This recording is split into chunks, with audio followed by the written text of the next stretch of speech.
Scrum uses the concept of a sprint to mitigate the risks of complex product development while also getting something of value quicker to your stakeholders. These sprints are no longer than 30 days. If you ask anyone how long their sprints are, they'll usually say about 2 weeks. It's a very common answer. If you ask why they're doing 2-week sprints, well, you'll often get a puzzled look. In order to maximize value and mitigate risk, you have to understand why a sprint length should be the length that it is. Should it be 30 days?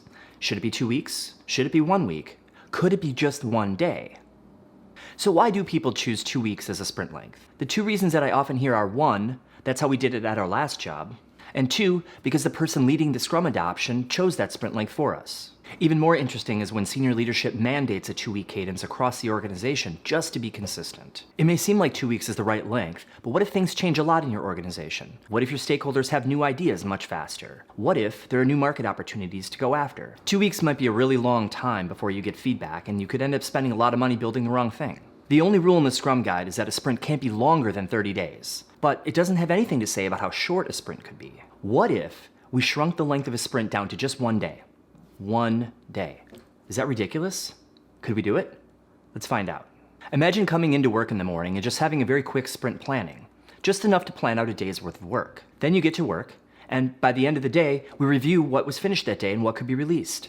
And then we have a very short retrospective meeting following that. The daily Scrum could be happening all the time as you and your coworkers are measuring progress all day long. Now, what if we went through this cycle every single day? Is that crazy?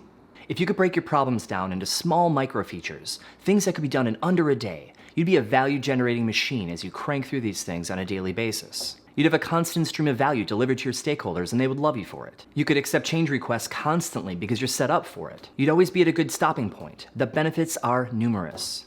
So why doesn't anyone actually do this? The hardest part is breaking down large requirements into small pieces, things that could be done in only an hour or 4 hours or under a day. But if you look carefully, you might find that a feature actually has multiple customers, and you could treat them like multiple features, breaking them down even further. Sometimes a feature request has multiple customers, and right there is a way to break down a feature into smaller requests. Feature bundling is a common problem that prevents this type of workflow. What is feature bundling? When a customer thinks they're not going to see you for a while, they tend to bundle up all their feature requests into one giant package. They say all of it's important at the same time, when clearly it isn't. So collaborate with your customers to identify their top problems so that you can find ways to break these problems into much smaller pieces that are deliverable in a day or less. So why not try it? A 1-day sprint. Break your big problems into much smaller micro problems and start solving them rapidly, in under a day or less. You'll be the most agile, you'll mitigate the most risk, and you'll deliver the most constant, steady stream of value to your customers. Again, the benefits are numerous. Remember to hit that subscribe button and click on the notifications icon to get the latest updates from this channel.